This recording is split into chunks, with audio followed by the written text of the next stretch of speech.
صحیح بخاری کے اندر کتاب جو ہے غسل کے اندر جو ہے وہ حدیث رسول اللہ صلی اللہ علیہ وسلم کی جو ہے امی عائشہ رضی اللہ عنہا بیان کرتی ہیں. ہوا یہ تھا کہ دو لوگ اماں عائشہ کے پاس گئے رضی اللہ عنہا، اور ان دونوں لوگوں نے اماں سے فرمایا کہ آپ ہمیں رسول اللہ صلی اللہ علیہ وسلم کا جو ہے وہ جو اعتراض کرتے ہوئے ان کی زبان پہلے بات کروں گا، آپ جو ہے وہ نبی علیہ السلام کے غسل کا طریقہ بتائیں. تو امی عائشہ رضی اللہ تعالیٰ عنہ غسل کے لیے جا رہی تھی، تو آپ نے کہا تم دیکھ لو میں جو غسل کرتی ہوں. تو انہوں نے ایک باریک پردہ لٹکا دیا، ایک باریک پردہ لٹکا دیا، اور آپ نے غسل کر کے دکھا دیا کہ دیکھو ایسے نبی سے غسل کرتے تھے. تو اب اچھا اس میں ڈاکٹر غلام بخت جیلانی جب منکر حدیث ہے نا وہ بھی شامل ہے. جی وہ بھی شامل ہے. انہوں نے کہا کہ 4 آنکھیں، اب آپ دیکھ رہے ہیں یہ جملہ کیسا، مضمون کیسا زبردست اس کو خوبصورت بنایا جا رہا ہے، لوگوں کی دلچسپی کا باعث. 4 آنکھیں، بھائی 2 آنے والوں کی بندوں کی تو 4 ہی آنکھیں ہوتی، کوئی 16 تو آنکھیں نہیں ہوتی. 4 آنکھیں، اور پھر غسل کا طریقہ پوچھا اور غسل کر کے دکھایا. کیا مان سکتے ہیں کہ اللہ کے نبی صلی اللہ علیہ وسلم کی زوجہ جو اس طرح سے کر کے دکھائیں؟ چنانچہ یہ حدیث جو ہے صحیح نہیں ہے. حالانکہ آپ دیکھیں اس میں کتنی خیانت ہے.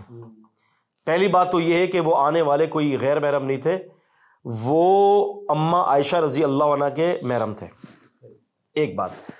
دوسری بات یہ تھی کہ انہوں نے غسل کا طریقہ نہیں پوچھا تھا، بلکہ انہوں نے ہشام بن عروہ غالباً، جی ہاں، انہوں نے جو ہے اماں عائشہ سے غسل کے پانی کی مقدار کے بارے میں پوچھا تھا. کس کے بارے میں؟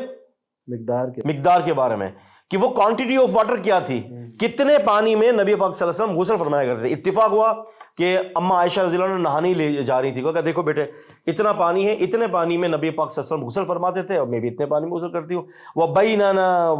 وبیننا وبینہا حجاب، ہمارے اور آپ کے درمیان ایک حجاب قائم ہو گیا.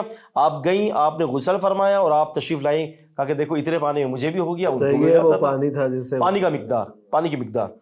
اب وہ باریک پردہ اور آنے والے 4 آنکھیں اور جو ہے وہ غسل کا طریقہ، یہ سب فضولیات، یعنی وہ رنگ آمیزش والا معاملہ کر دیا، اس کو رنگ بھر دیا اپنے غلط الفاظوں کے ساتھ.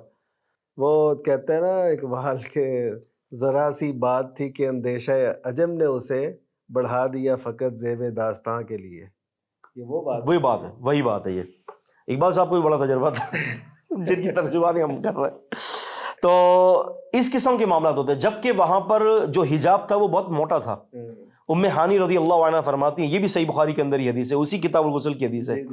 کہتی ہیں کہ میں نبی پاک صلی اللہ علیہ وسلم کے گھر پہ گئی اور فاطمہ الزہرا رضی اللہ عنہ پردہ کیے ہوئے تھے اور نبی پاک صلی اللہ علیہ وسلم غسل فرما رہے تھے. میں آئی تو آپ نے فرمایا من، کون؟ اگر پردہ باریک ہوتا تو یہ کون کا سوال ہی پیدا نہیں ہوتا. بالکل صحیح، وہ تو آپ کو نظر آ رہا. پھر خود کہا کہ اللہ کے پردے اس دور میں ایسے جو آج وہ نفاست والے پردے اس طرح کے تو تھے نہیں، وہ بالکل ایسے موٹے پردے ہوتے تھے.